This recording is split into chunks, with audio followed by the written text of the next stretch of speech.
So, good evening, everyone. While we all agree that most of the jobs in the oil and gas industry require definite skills, you need to be quite skilled.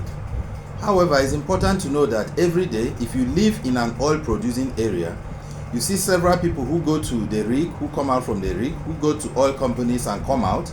And these people are not highly skilled. And all of them go under the umbrella of oil workers. And you are interested and you are wondering what are those skills you need. I want to emphasize today that you don't need a degree. There are several skills you will use in the industry that you don't require higher education level for. And these jobs are available. You just need to know how to get them, how to apply for them. And many people who come close to us in the company and then apply themselves, they're able to get these opportunities. They discuss it. So what are these skills? Now we have jobs that you need that we call entry level. So you need some level of training. So you may have some certification but not necessarily a university degree. So some of these skills, like some HSE personnel jobs, where you are among those who collate information for the main HR, for the main HSE personnel or officer, those jobs don't require serious degrees.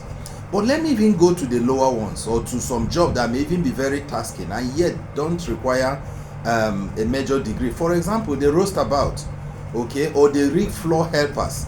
Those people are on the rig floor, they help with movement of equipment. You require some skills. So sometimes you get these skills over time, or you're employed and you are given these skills. You're trained the roles of this pipe, how to move pipes around, how to tighten some equipment and all that. So roastabout and rig floor help is one of those first skills that you may need. And then we have what we call the general laborer, who helps in general on the rig or in the workplace or on the camp. You have the catering staff. The catering staff is perhaps one of the most important. You know, everyone that works on the rig has to eat, and so you have this professional who serve food. To get this job, you need basic catering skills, but at the same time you may need some certifications.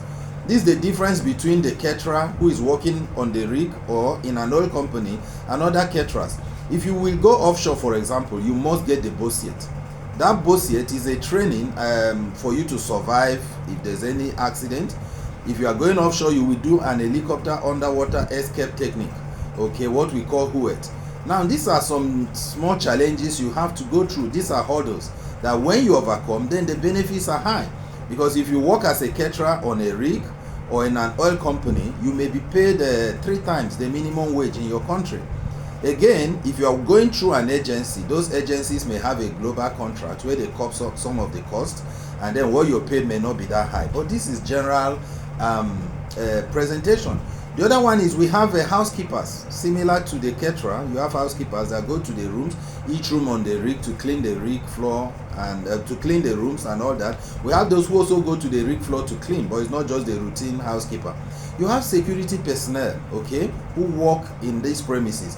The oil industry, the oil company, or the oil and gas community is a community of its own, just like university with all services. You have the medics, you have those who manage the stretchers, you have laborers, you have all kind of people who work to make sure things are going on.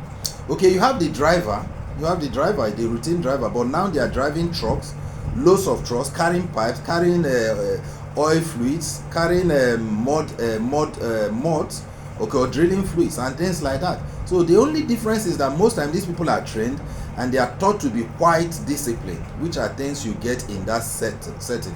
Okay, you have assistant mechanic, you have electricians, you have helpers, you have a deck crew. This deck crew, depending on the kind of rig you are on, you have a deck. Okay, if you are sailing on a ship, you have this deck crew. You have people who work not directly. The point is, everybody is not working directly in drilling or in producing the oil. Okay, so these are some of them. I've counted about 10 and there are more. The question is, how do you get these jobs? Okay, one way to apply is to search out for oil companies. You must be in a community where you have these oil companies. If you want to use this method, you can search out this oil company, go closer to them, and most time they may have openings. Okay, this opening may not be posted on their company premises, but in the circle where they work, you will hear some openings depending on the kind of contracting that is available in your community.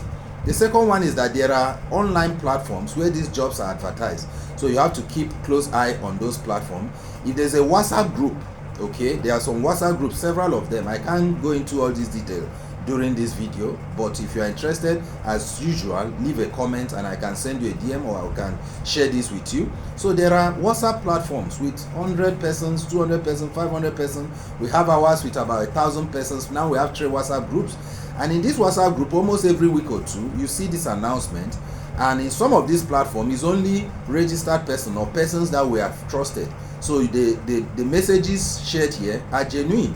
So when these are shared, you can follow up with those openings, those adverts, and that makes it possible for you to get a link to some of these jobs. Okay, we also have local agencies. Most time, especially all these catering services, they have agencies that are known through which you can apply. To apply for this job, as usual, you must have a CV. That's the first thing. And then, if you are wise enough and you go close to people who are already working, they will let you know some permits that you need. With those permits, you have an advantage compared to people who don't. There are also certifications. It's not a degree, it's not a 4-year degree course.